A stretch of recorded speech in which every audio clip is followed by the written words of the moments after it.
안녕하세요. 혹시 이 영양제 하나면 뭐 뇌 노화 걱정 끝 이런 말 들어보셨어요?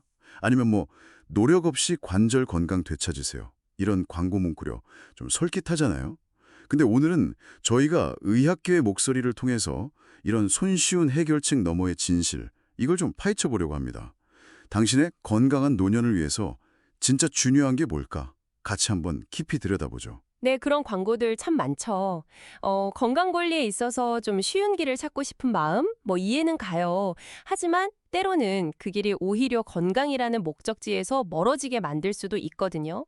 오늘 대화는 이제 보충제나 증상 완화, 이런 거 너머예요. 장기적인 건강 자산을 어떻게 쌓을까? 그 방법에 대한 이야기가 될 것 같습니다. 네, 의학계에서 짚는 점이 좀 흥미로운데요.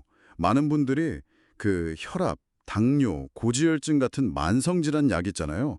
이건 좀 꺼리세요. 그러면서도 효과가 불분명한 영양제는 또 쉽게 구매하는 경향이 있다는 거죠. 뭐 평생 약 먹기 싫다. 아유 콜레스테롤 약은 몸에 안 좋다더라. 이런 막연한 불안감 같은 거예요. 그래서 정작 필요한 관리는 놓치는 셈이죠. 네, 정확한 지적이세요. 그리고 또 허리 통증 같은 증상이 나타났을 때요. 근본 원인 해결, 그러니까 예를 들면 코어 근육 강화나 자세 교정 이런 것보다는 당장의 통증만 덮으려는 경향이 좀 강해요. 진통제나 마사지 이런 데 의존하는 식으로요. 아, 그렇죠. 이런 패턴이 반복되면 결국 여러 병원에 막 전전하게 되잖아요. 소위 닥터 쇼핑이죠. 그러다 보면 불필요한 약, 다제 약물이라고 하는데 이런 복용만 늘어나게 됩니다. 실제로 한국의 1인당 연간 외래 진료 횟수요. 이게 OECD, 그 경제협력개발기구 평균의 거의 3배에 달하고요. 복용 약물 개수도 훨씬 많다는 통계가 이걸 딱 보여주죠. 아, 그렇고요. 듣고 보니까 영양제 마케팅, 와, 진짜 교묘하다는 생각도 드네요. 누가 먹고 좋아졌다더라 하는 뭐 특정 사례나 아니면 의사가 온 입은 사람 내세우고 또 비쌀수록 효과 좋겠지 하는 심리 이용하고 입소문으로 막 신뢰 쌓고 그러잖아요. 바로 그 점이 문제입니다. 그런 마케팅에 좀 현혹돼서 정작 과학적으로 검증된 만성질환 관리나 국가 권장 사항은 소홀히 하고 불필요한 지출을 하는 경우가 많다는 게 의학계의 좀 안타까움이죠.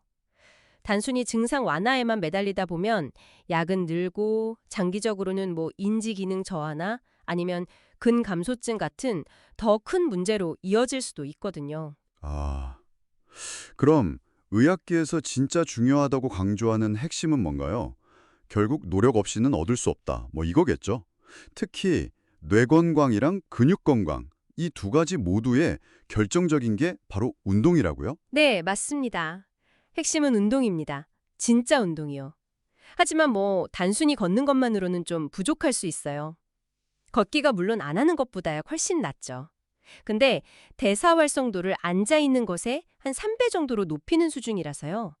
의학계에서 말하는 진정한 운동 효과를 얻기엔 좀 미흡할 수 있다는 거죠. 아, 그래요? 네. 진짜 운동이란 건요. 땀이 나거나 숨이 찰 정도의 중강도 이상 유산소 운동 있잖아요. 빠르게 걷기, 조깅, 수영 같은 거요. 그리고 근육을 지키고 만드는 근력 운동, 또 관절 가동 범위를 늘리는 스트레칭, 그리고 낙상 예방에 진짜 필수적인 밸런스 운동. 이 네 가지 요소를 균형 있게 포함해야 합니다. 와, 네 가지네요. 근데 한국인들의 규칙적인 운동 비율이 세계 최하위 수준이고 특히 근력, 스트레칭, 균형 운동 실천율은 훨씬 더 낮다고요. 서울 시민 근력 운동 실천율이 18%밖에 안 된다니 좀 충격인데요. 나이가 들수록 근육은 빠지고 관절은 굳는데 정말 필수적인 운동들이네요, 이거. 네, 특히 중요한 점은 근력 운동인데요. 이게 사람마다 취약 부위가 다 다르거든요. 그래서 전문가에게 제대로 배우고 자세를 교정받는 것이 아주 중요합니다. 효과적이고요. 유튜브 영상만 보고 그냥 따라하다가는 자칫하면 이미 발달된 근육만 더 쓰거나 부상을 입을 수도 있어요. 아, 그럴 수 있겠네요. 다행히 70대 초반까지는요, 새로운 운동 학습 능력이 비교적 잘 유지된다고 하니까요. 그러니까 너무 늦기 전에 한 60대에서 70대 초반에 이 네 가지 운동 요소를 제대로 배우고 습관으로 만드는 것. 이게 아주 중요합니다. 영양제 살 돈으로 운동을 배우라는 조언이 정말 와닿네요.